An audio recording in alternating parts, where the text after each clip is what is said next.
Hey, everybody, it's Scott Steen with winnersandwhiners.com coming to you with the Hump Day edition of Today in Sports Betting. Scott, it's also the day the music died, February 3rd, 1959.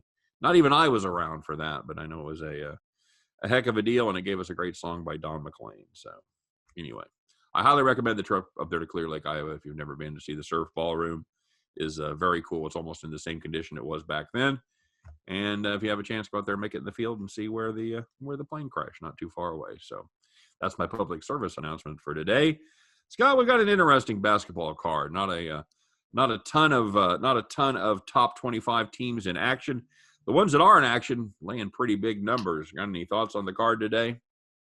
Well, looking at the card itself, you have a bunch of ranked teams against unranked teams. And usually when that happens, you tend to see some pretty big spreads. You have a couple of exceptions there.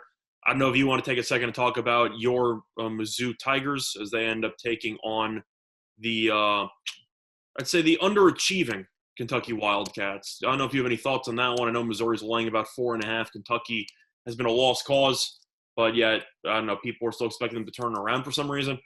And Missouri kind of struggled over the weekend as they barely beat TCU, who's been struggling in conference play. I would have to lean to Missouri. Am I going to play this matchup? No. But do you have any thoughts on this game? You know, you hit the nail on the head. This is a Mizzou team it's been pretty good. They had a great performance out of their two stars, both Tillman and the other kid that whose name I'll never remember. Both went for 30 there in overtime. But man, I'll tell you what, giving up that many points to a TCU team that just hadn't done anything on offense really, really gave me pause with these Mizzou Tigers. But you talked about it, Scott. You touched on it briefly. As is your want, you were kind of the master of the understatement. The Kentucky Wildcats, a little bit disappointing this season as they are unranked and certainly in danger of not making the tournament. They don't play well as an underdog, Scott. They're just 2-3 on the year as the dog. I think we might be getting a gift here with this Mizzou team. I think that TCU game kept this spread down to a manageable number. I want no part of this Kentucky team that's lost 4 of their last 5, failed to cover 4 of their last 5, only beaten LSU in the process. And they've lost to a bad Georgia team. Yeah, I'm gonna call the. I'm gonna take Mizzou here. You have to, Scott. You got any other way to play this? Really, no. But the guy you're thinking of was Tillman, by the way. Tillman. What? Is that what I said? I thought you said Princeton. Oh, it's sorry. No. Tillman's what I said. Pinson's the one that hit. Okay, sorry. The big 3-pointers. Yeah, Pinson's the one whose name I can never remember. The shooting guard. Good shooter, and hit a big 3 there as time wound down to take it to overtime. So, I am tempted to play the under in this game. I got to tell you, this is a Mizzou team that actually has played pretty good defense. You have to assume that after such a terrible showing against TCU that they'll definitely have a little bit more focus in the defensive end. That's kind of my thought, because this has definitely been their worst defensive effort of the season. So I think we're getting a good price there on Mizzou. They're at home. I'll take a slight lean on the Tigers. Yeah, I kind of feel the same way. It's just a matter of looking at Kentucky. And I know that you can say, well, on Kentucky talent-wise should be this and should be that. There should be a lot of things. I should be working out every day. Doesn't mean I do it. It's just a matter of Kentucky isn't a very good basketball team. And at the end of the day, people, including bettors and all these metrics, will get caught up in some form of a Kentucky hype because they have all these 5-star recruits and all these McDonald's All-Americans and whatever. And unfortunately, they're not very good. And the truth is, I know we've talked about it before, I am not the biggest Coach Cal guy. Right. I think he's a great recruiter. But I think that with the talent he has on the roster and how awful it's looked, I'm not going to say it's all based on the players not being very good. I think Calipari has done a pretty poor job with the current roster. And when you had one player who was crying on the bench earlier this year, and he got, instead of, him talking to Calipari about it, whatever, Calipari basically threw him off the team. I don't think that was really a good look for Calipari. I just don't think Calipari's handled the roster too well. He seems to always make comments in the post game where he's talking kind of, I don't want to say passive aggressive, but he's talking about a lot of things, saying like we should have done this, should have done that, whatever. And I'm just thinking like, maybe you should tell your players this in private instead of roasting them in front of the entire media. I don't know if you noticed that too, but he does it all the time. He kind of treats them more like they're an NBA squad than a team full of freshmen and sophomores. Which I think makes sense because he's kind of it's a playground for future NBA talent. That's what Kentucky has been, so he's kind of treating it that way. But I'm just saying that method some works better with some units than others, and followed by a shortened off season and a shortened, schedule, all this other stuff. I don't know. I just think that his usual method of motivating guys and whatever has just completely backfired, and nothing that I've seen from Kentucky over the last entire season actually has shown to me that they're going to suddenly turn it around. So no, they've had little glimpses every once in a while that maybe they're going to right the ship, but they're not. I think it's over. Apropos of nothing, Scott, you talk about McDonald's All-American. I introduced myself as a McDonald's All-American for many years, and then I found out it meant something totally different than what I thought it meant. See, I thought you were a McDonald's Hall of Famer. Yeah, that's the thing. But it has to do with basketball. I did not know that. I thought it had to do with who could consume the most McDonald's. All I'm going to say is that if James Harden can get his jersey retired in a strip club, I'm sure you can get something retired at McDonald's. That's all I'm saying. Absolutely. So you're on the Mizzou side there as well. I can't take Kentucky. It's an issue of just looking at these teams. It's just Missouri's been solid. Don't get me wrong. Has Missouri underachieved in a couple of spots? Yes. But I think that after barely escaping against TCU, seemed like Missouri really kind of put it on autopilot defensively. Yeah. Where they just decided TCU's not very good. We're at home. We're going to win this game. Yep. And TCU kind of came up and punched them in the mouth, and Missouri responded. I got to assume Missouri looks a lot more focused for all 40 minutes here. Yeah, I'm feeling the same way. What about this Villanova-St. John's game up there in your neck of the woods? Nova 10-point favorites, St. John's at home. Who you got there? Well, I'm not taking St. John's. I root for St. John's, but this team is not very good. I know that it has actually played a little bit better over the course of, I'd say, the last couple of conference games. So I know I'll give St. John's some props. They haven't folded. They've actually looked pretty decent in Big East play. But at the end of the day, Villanova is just a much more talented team. You're just going through the line here. St. John's won 4 in a row, but the schedule it's had, beat UConn on the road, impressive. Beat Utah Valley, which shouldn't really even count. Beat DePaul, who's terrible, and then beat Marquette on the road. Actually swept the season series against Marquette, which is kind of impressive. But Villanova, at the end of the day, is significantly better than all the teams I just mentioned.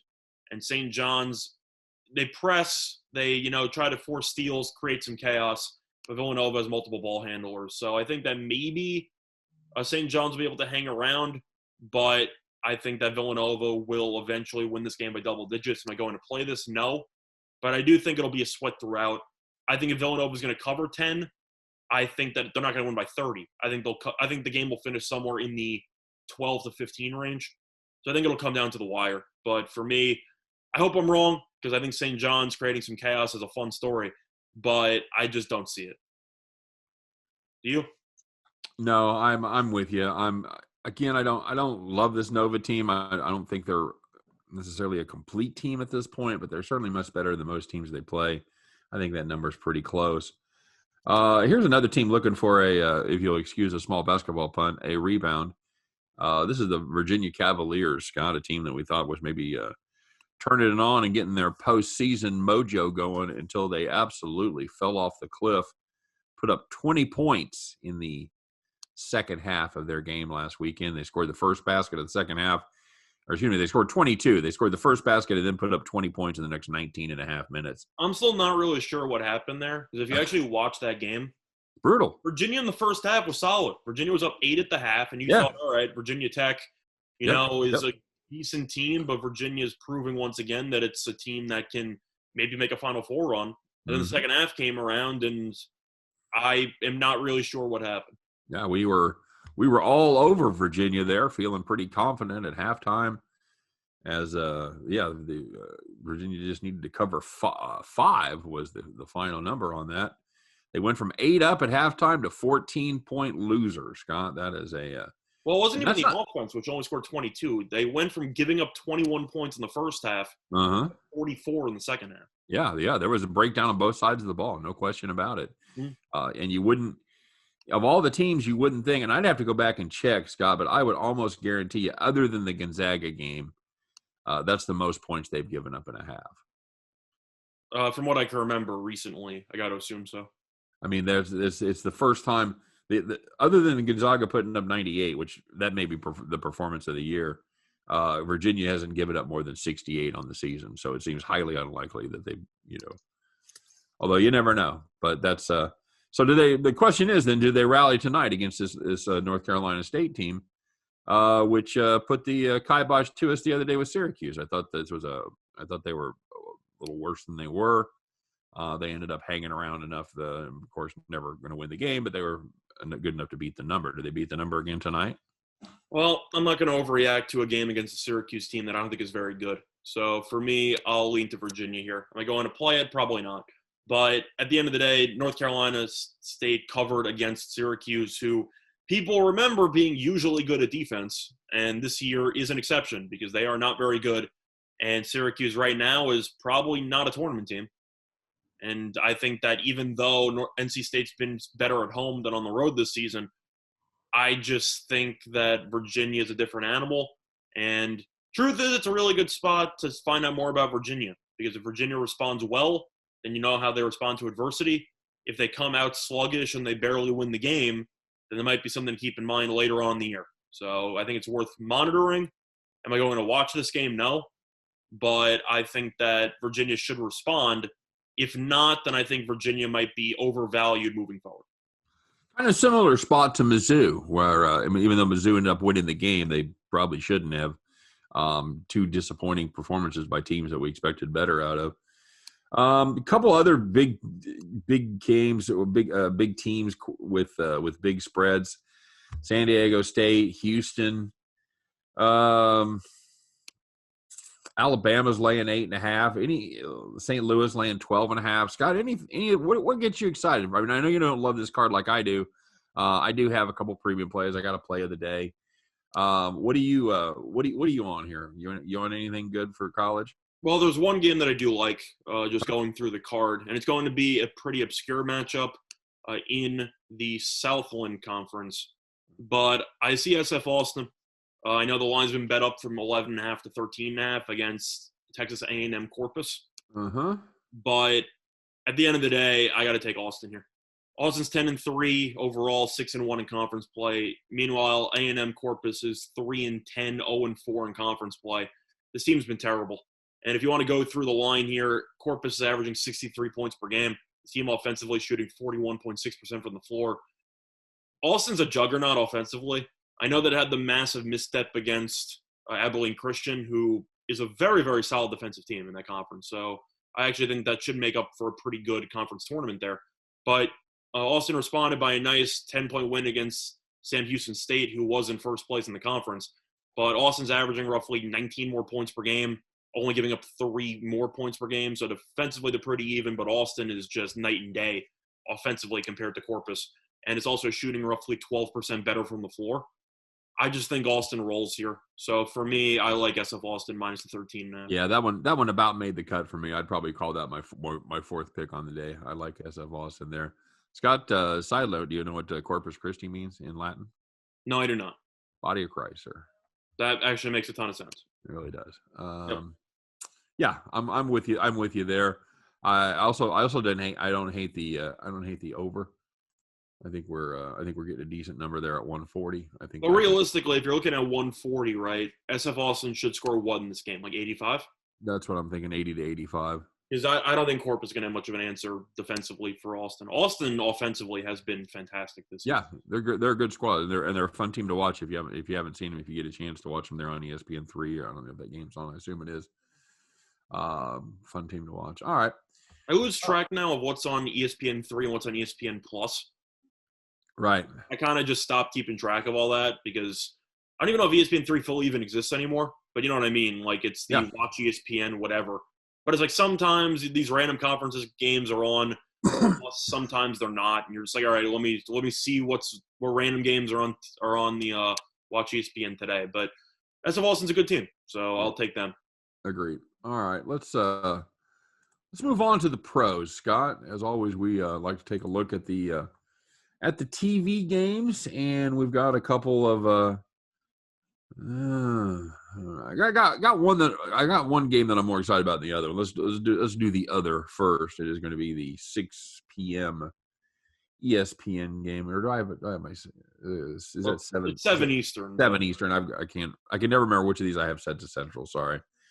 It's the Bucks and Pacers, Scott. Yeehaw! It's the Bucks. Your favorite team, buddy. No, there are teams that I dislike more. I was just very, very early to the party when it came to Milwaukee being overrated. You're an edgelord, sir. No question about it. I think that's been a pretty good take up to this point. Bucks 8-point favorites. 233 is the total here, Scott. Can you back either? Who do you? I can't back Milwaukee. I just can't do it. Truth is, Indiana's playing a back-to-back. I know that it ended up coasting against Memphis yesterday, which was a bit surprising. Yeah. But Memphis is on the back-to-back, so maybe that's why it looked really disinterested defensively. But I think Indiana's a solid team. Milwaukee's been kind of playing pretty well, or ish, I guess. I know that ended up smacking Portland, which means absolutely nothing to me. Lost to Charlotte, lost to New Orleans, so, it ended up responding. I guess in this game I have to take the over. I know it's a high total, but you're looking at these Bucks games, and some of these games have been flying over the total. I mean, against Portland, I know Portland's terrible defensively, but that game ended up landing 240. Against Charlotte, that game also landed 240. Pelicans ended up landing 257.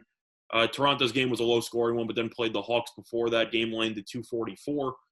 Pacers offensively, I think, can give Milwaukee's defense some problems, assuming Sabonis ends up having a huge game. I guess I'm leaning over because I'm definitely not going to take the under in the spot.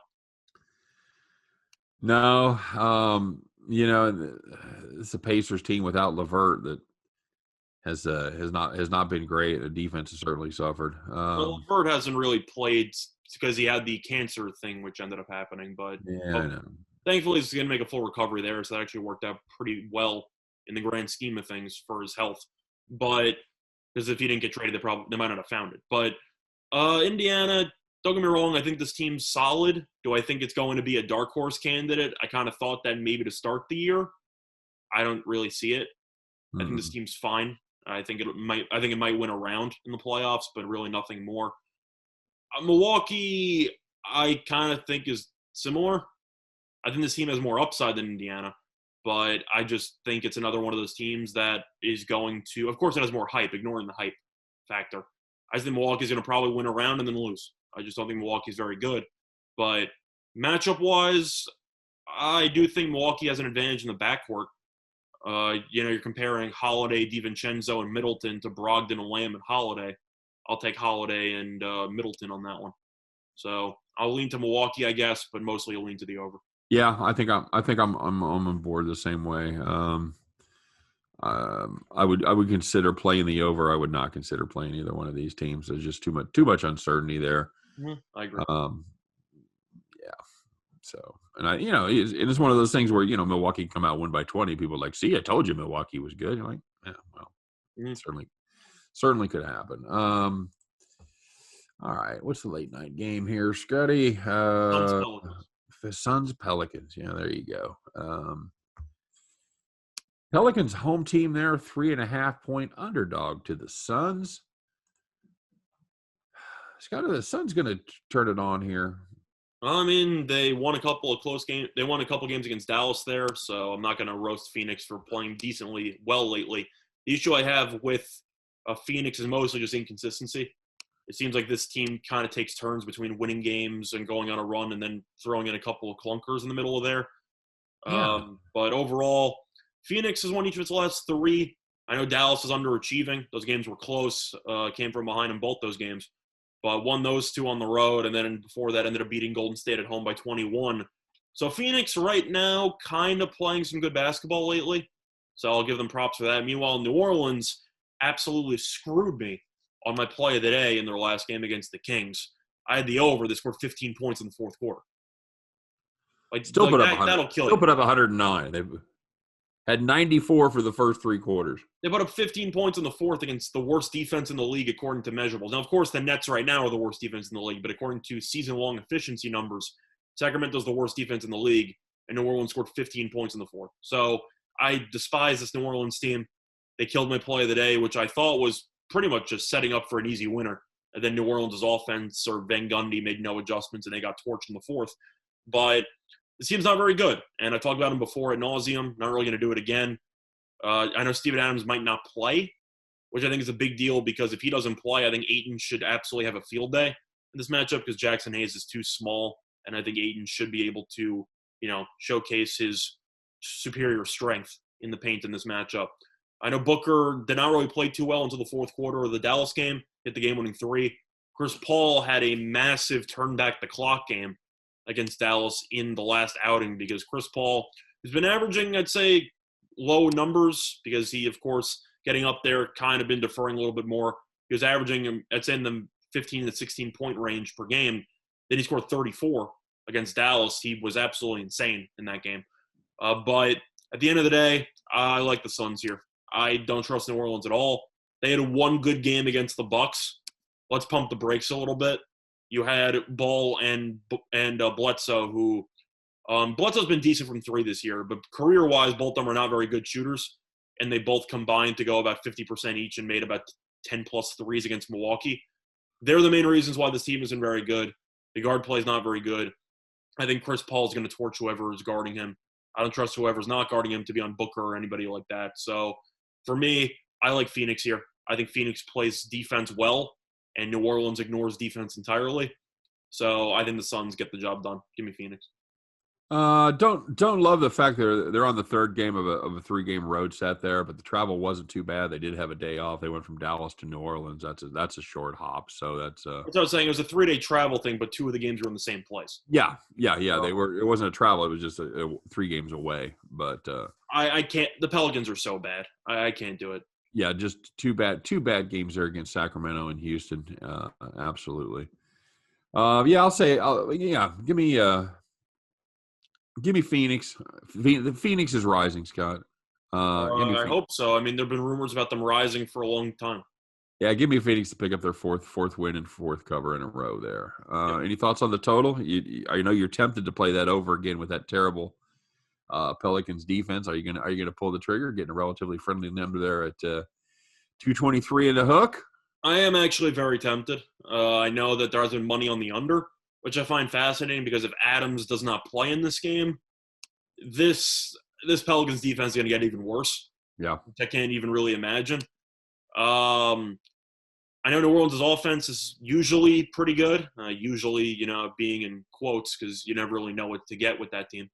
Phoenix defense, of course, very good. I think if you're going to be taking a total in this one, maybe you look to Phoenix team total over. Yeah. I think if it's going to go over, I think Phoenix needs to score at least 100 and what do you think? 115? What that put 115, 108. Yeah, I would say 115 plus, maybe even 118. That's they may just dominate them that badly. And you're looking at around 113 for a team total here. So if you like the over, I'd probably just take Phoenix. Yeah, 113.5 is the official team total over there. So yeah, I'll take the over then. I think that's your play. Yeah. I mean, I'm just going to take Phoenix on the spread because I just think New Orleans is awful. Agreed. What else you see? Anything else on the NBA card get your attention? Well, I'm going to have a play of the day on an NBA game. So between Oklahoma City and Houston. So I'm going to have a thought on that one. Okay. I haven't made the video yet, so I will be doing that after this. Other than that, though, just looking through the card here, really not much. Spurs, Timberwolves, Knicks, Bulls, none of that get you going? Spurs, Timberwolves, and maybe the Spurs, just because you know what I've said about Timberwolves. Well, we both said about Minnesota and how this team's terrible. And San Antonio got smacked by Memphis in its last game. I think San Antonio should be motivated to get back on track. I know money's coming on the under in the Wizards and Miami game. Sure. I'll lean to the over, I guess, because the Wizards can give the Nets a run for their money on bad defense. Yeah. It's very, very close. And Miami blew a pretty embarrassing lead against Charlotte in its last game. I'm not really sure how Miami lost that game, to be honest. But I know Washington had a very, very high-score game against Portland. Some of the ideas about fatigue. But Miami team total over might be worth a look. I know Miami's offense has been struggling this season. But Washington's defense can give up 120 in its sleep. And I think Miami should probably push 120 in this game. Yeah, that's a terrible defense. That's one of those we talk about it a lot on this show. One of those bottom three defenses of the NBA. Yeah. This man, you've got that is the battle of the underachievers. There, you've got Washington who's lost and failed to cover their last 5 of 6, and you've got a Miami team that has lost 6 of 7 and failed to cover. That loss against Charlotte was pretty embarrassing. What were they, up 10 with like 2.5 to go? Yeah, end up losing by 8. It lost in overtime. It was pretty bad. But yeah, I'd look to Miami team total over there because Miami's offense actually looked decently against Charlotte and Washington, especially after on the second night of a back-to-back. You know this team's going to offer absolutely nothing on defense in this one. I think Miami could roll, but I like the team total over there.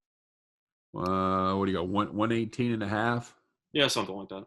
I'm going to save my money, Scott. This is a team that's been over 118.5 just twice.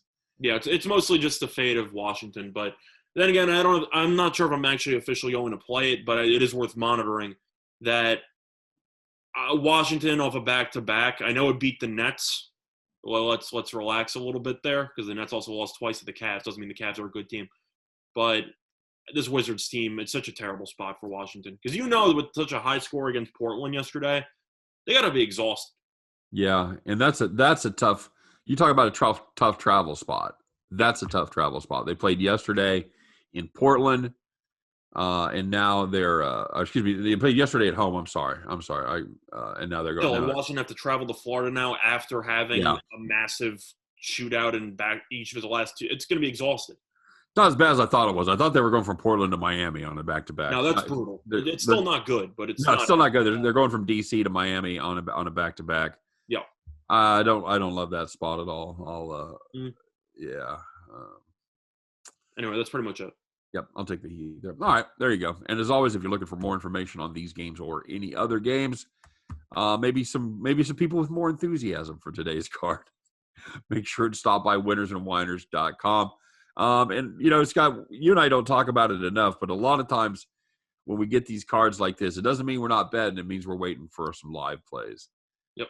Because the majority of the bets that I make are going to be live plays, and I think you take advantage of a lot of live shots as well. So don't give up on the card. Just kind of treat it with a little trepidation there and see what develops. So, check out Winners and Whiners for all your basketball needs, all your hockey needs. Soon to be baseball, Scott. We're less than a month away from baseball coming back, and baseball's decided to just treat it as if there is no pandemic. Just let them play, have some fun, go out there to the old ballpark. So what can possibly go wrong on that one? Sure, we'll be talking about that a little bit later. You want to say a little bit about tomorrow's show? We got a special guest on tomorrow, Scott. You excited? Yes, we do. We got Dave Mason from Bet Online coming in, talk about the Super Bowl. What the sports books have been getting in terms of action, what exactly they're looking for, stuff like that. So stay tuned for that. We'll still be doing the NBA show and stuff like that, but that will be recorded after the Super Bowl show. So just stay tuned for that. We should be having a bonus show. Yeah, there you go. We'll do, talking about a little bit about Super Bowl odds and where the money's coming in, where the exposure is for the sports books, things like that. Should be a lot of fun as we talk to Dave Mason. I'll have some good questions this time. Last time I thought it was Dave Mason, the musician, and I had a bunch of questions about music from the 70s, and that was not appropriate. So now I'll be on the same page, and we'll be having some good talks with him. So we appreciate everybody stopping by to join us as always, and wish you nothing but the best for all of today's games. Hope every one of those tickets in your pocket turns into cash money back at the window. You guys have a great day. Don't forget to like. Don't forget to subscribe if you haven't done so already. And yeah, go out there and have some fun, make a little money. We'll see you tomorrow on Today in Sports Betting. Take care, everybody.